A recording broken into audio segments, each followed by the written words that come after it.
For any advertisements, contact us 9885272720. గురుగారు నమస్కారం, welcome to our channel. మాతృదేవోభవ, పితృదేవోభవ, ఆచార్య దేవోభవ. గురుగారు మళ్ళీ మనం చాలా రోజుల తర్వాత కలుసుకుంటున్నాం. చాలా విషయాలు పోయినసారి వచ్చినప్పుడు చెప్పేళ్ళారు. ఈసారి ఎట్లాంటి అంశాలు చెప్పబోతున్నారు ఏంటి అనేది చూద్దాము. సార్, ముందుగా మనం చాలా వరకు వ్యూయర్స్ కానీ అందరు కానీ మీ ఫ్యాన్స్ అనాలా లేకపోతే మీ భక్తులు అనాలా నాకు అర్థం కాలేదు. సో వాళ్ళు ముందుగా ఒక సందేహం అడిగారు సార్. ఏంటంటే చాలామందికి పిల్లలు పుట్టట్లేదు, ఆ పిల్లలు పుట్టకపోవడానికి కారణం ఏంటి అని అడుగుతున్నారు. అది ఏంటి, అసలు ఏమై ఉండొచ్చు గురుగారు? పిల్లలు పుట్టకపోవడానికి కారణాలు జాతకరీత్యా చాలా ఉంటాయి, ప్రస్తుత సమాజరీత్యా చాలా ఉంటాయి. సమాజరీత్యా ఎత్తుకుంటే ఆహారంలో పౌష్టిక లోపం, జంక్ ఫుడ్ ఎక్కువ రావడము, సరైన ఆహార విధానాలు లేకపోవడము, సరైనటువంటి ప్రాచీన కుటుంబ జీవన విషయాలు వంట పట్టించుకోకపోవడము లాంటివి ప్రభావితం చేస్తాయి. ఇంకా జాతకరీత్యా తీసుకుంటే సంతానకారకుడు గురుగ్రహం. సంతానకారకుడు గురుగ్రహం అయినప్పుడు సంతానకారకుడు సరిగ్గా లేకపోవడము చూడాలి. ఒకటి, పూర్వజన్మ పాతకాలు కొన్ని ప్రభావితం చేస్తాయి. అంటే ఏదైనా పాతకము అంటే చేయకూడనటువంటి పాపము అని అర్థం. అవి వంశక్షయాన్ని, వంశాభివృద్ధిని నిరోధించేస్తాయి. మరి ఏం చేస్తే ఎటువంటి పాతకాలు అంటే అవి ముఖ్యంగా గోహింస కానీ, గోహత్య కానీ, గోహత్యకు కారణమవడం కానీ, గోవులను ఏ విధంగానే సరే క్షోభ పెట్టడం వల్ల కానీ సంతానాభివృద్ధిలో పలు సమస్యలు వస్తాయి. ఈ జన్మలో అయినా ఉండొచ్చు, పోయిన జన్మలో కూడా ఎప్పుడైనా ఉండొచ్చు. తర్వాత గోవు ధర్మదేవత. మరి ధర్మదేవతను మనము బాధించడం అంటే ఇంకా మనకు ధర్మబద్ధమైనటువంటి సంతానం కలగదు. మరి లోక కంటకులు, సమాజాన్ని పీడించే వాళ్ళు అంతా కూడా పుడుతున్నారు. వాళ్ళు కూడా సంతానమే, కానీ వాళ్ళు పుట్టడం వల్ల ప్రయోజనం ఉంది? పుట్టే ప్రయోజనం లేదు. అటువంటి పుట్టకపోవడం బెటర్ కదా. సమాజానికి పనికిన పుట్టినా ఒకటే, పుట్టకపోయినా ఒకటే. మరి సమాజం ఎటువంటి అవగాహనతో ఉంది? మాకు కొడుకు పుడితే చాలు, వాడు ఎటువంటిడైనా పర్లేదని కదా అంటున్నారు. కొడుకు పుడితే ఏదో ఇంకా అద్భుతం జరిగినట్టు అనుకుంటున్నారు. అమ్మాయి పుడితే తక్కువగా చూస్తున్నారు. కోడలు కొడుకుని కంటేనే అత్త ఒప్పుకుంటుందనేటువంటి సామెతలు, వాస్తవాలు కూడా జరుగుతున్నాయి. అంటే అందరూ ప్రపంచమంతా అబ్బాయిలు మగవాళ్ళే ఉంటే మరి సమాజం ముందుకు నడుస్తుందా? వాళ్ళు లేకపోతే సమాజం లేదు. స్త్రీలు లేని కార్యము చిన్నబోవు అంటే స్త్రీలు లేని కార్యక్రమం ఫెయిల్యూర్ అయిపోతుంది. స్త్రీలు ఉన్న చోట చిక్కులు ఉండు. ఒకవేళ వాళ్ళందరూ ఉన్నారనుకోండి, ఆ అమ్మని ఆయమ్మ చూడడం, ఆ నగలు చూడడము, మూతులు తిప్పుకోవడాలు ఇలా ఉంటాయి. వాళ్ళ డ్రెస్సులు, వాళ్ళ నగలు వాళ్ళే ఎక్కువ చూస్తారు, ప్రిస్టేజ్గా వాళ్ళే ఉంటారనమాట. అట్లాంటి చిక్కులు ఉంటాయి. మగవాళ్ళు స్త్రీల వెంటే పడి చచ్చుచుందరయ్య విశ్వదాభిరామ వినురవేమ. ఈ మగవాళ్ళు వీళ్ళని బ్యాలెన్స్ చేయడానికి సరిపోతూ ఉంటుంది వీళ్ళ పరిస్థితి. ఆయన ఎంత జ్ఞానం చెప్పాడు అసలు? వాళ్ళు లేకపోతున్నా ఫెయిల్యూరే, ఉన్నా చిక్కులే. మగవాళ్ళ పరిస్థితి ఏంటి? కాబట్టి స్త్రీ లేకుండా పురుషుడు మనుగడ సాగించలేడు. మరి స్త్రీ 3 సార్లు జన్మిస్తుంది. మొదటిసారిగా పుట్టినప్పుడు స్త్రీగా పుడుతుంది. పుష్పవతి అయినప్పుడు ఇంకొకసారి ఆమె ఎనర్జీ లెవెల్స్ ఇంకొక జన్మ తీసుకుంటుంది. ఇంకొకరికి భార్యగా అయినప్పుడు ఇంటి పేరే మార్చుకొని అక్కడ ఇంకొకసారి ఆమె మారుతుంది. ఆమె యొక్క ఎనర్జీ లెవెల్స్ ఎక్కువ మారుతూనే ఉంటాయి. మంగళసూత్ర ధారణ కూడా ఆమె స్వీకరిస్తుంది.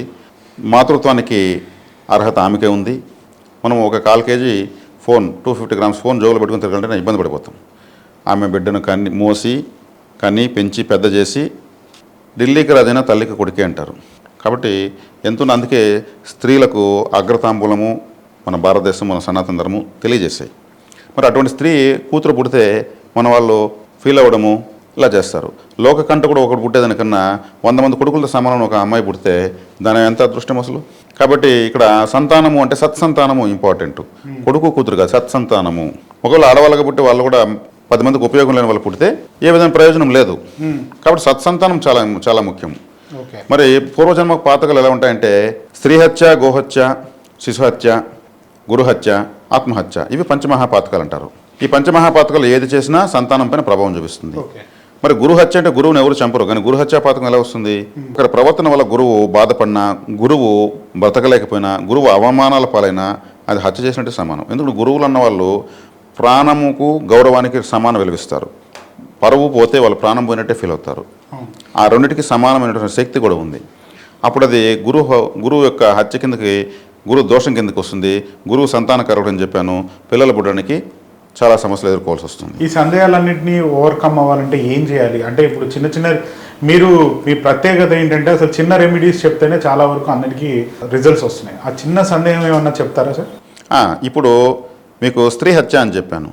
స్త్రీ హత్య అంటే ఇప్పుడు భ్రూణ హత్యలు స్త్రీ హత్య వస్తుంది. అమ్మాయి అని తెలుసుకుంటే ఇమీడియట్ అబార్షన్ చేసేస్తారు. 5వ నెలకే హార్ట్ తయారవుతుంది గర్భంలో. హార్ట్ తయారైందంటే బ్రీతింగ్ స్టార్ట్ అవుతుంది బిడ్డకు. బ్రీతింగ్ ఎలా అంటే తల్లి తీసుకునే బ్రీతింగ్, తల్లి చేసే ఆలోచన, తల్లి తీసుకునే ఫుడ్ అన్ని బిడ్డ స్వీకరించడం స్టార్ట్ చేస్తుంది. మరి సీక్రెట్గా ఆడబిడ్డను తెలుసుకునే అబార్షన్ చేస్తున్నట్టే అప్పుడు స్త్రీ హత్యే. ఒక స్త్రీని పుట్టకుండా అడ్డుకుంటున్నారు. ఒకరి జననాన్ని అడ్డుకునే శక్తి, హక్కు ఎవరికి లేదు. నిర్దాక్షిణ్యంగా ఆ బిడ్డను వద్దని వెనక్కి పంపిస్తున్నారు, కొరియర్ వెనక్కి పంపించినట్టు. అది స్త్రీ హత్య లెక్క, శిశు హత్య లెక్క. ఈ పంచమహాపాతకాలు వచ్చేసాయి. మరి గోహత్య, ఈ గోహత్య వివరం ఎంత దారుణంగా ఉంటుందంటే, మనకు గోవు అనేది చాలా పవిత్రమైనటువంటిది, ధర్మదేవత.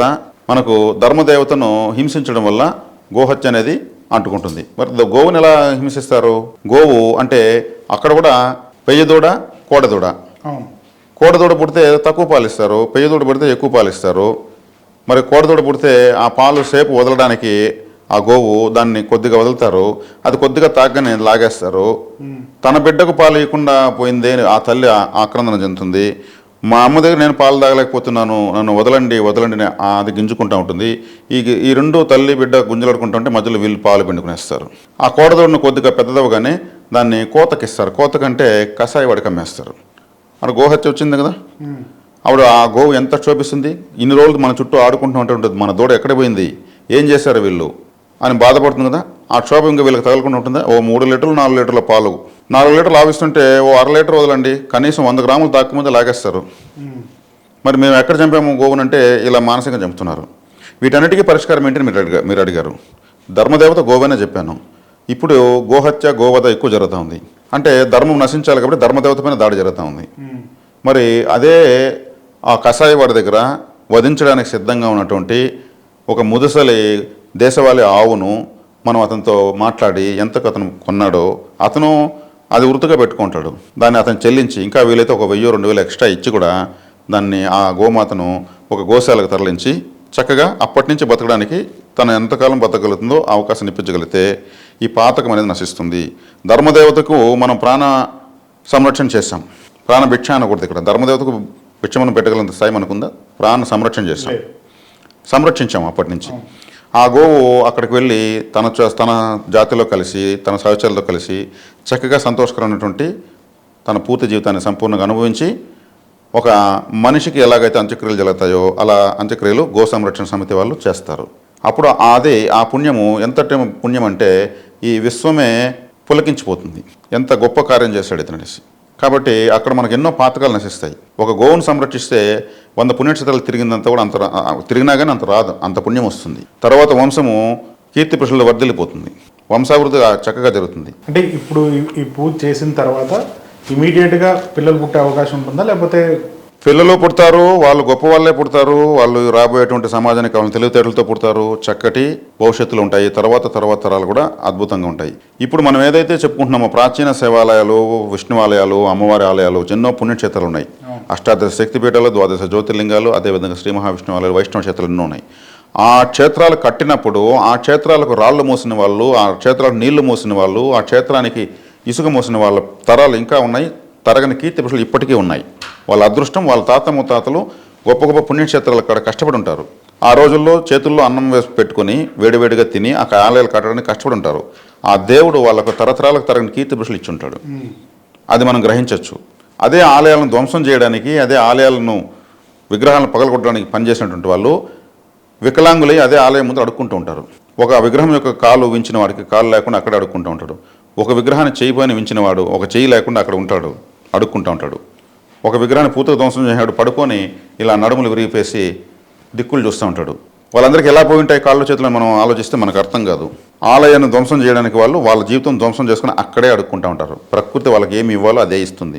ఆలయ అభివృద్ధికి పాటుపడినవాడు పట్టు పీతాంబరాలు కట్టుకుని పండ్లు పలహారాలు తీసుకుని నైవేద్యాలు తీసుకుని అదే ఆలయానికి చక్కగా వెళ్ళొస్తూ ఉంటాడు తన కుటుంబంతో. కళ్ళారా చూడొచ్చు. ఇది నిజం, ఎవరు కాదన్నా ఇది నిజం. వాళ్ళు అడుక్కోవాలంటే ఇంకెన్ని వేరే ప్రదేశాలు లేవా? అక్కడే ఎందుకు? ప్రకృతి అలా ఎవరిని ఏ కేటగిరీలు తీసుకుంటుంది. కాబట్టి దైవశక్తి, దైవానుగ్రహం, దైవబలం ప్రతి క్షణం, ప్రతిరోజు, బతికంతకాలం, తర్వాత తరతరాలకు ప్రతి ఒక్కరికి అవసరం. దాన్ని గుర్తించి ప్రవర్తించుకున్న వాళ్లకు జీవితం కరతల మలకంగా ఉంటుంది. ఇందులో ఎటువంటి సందేహం లేదు.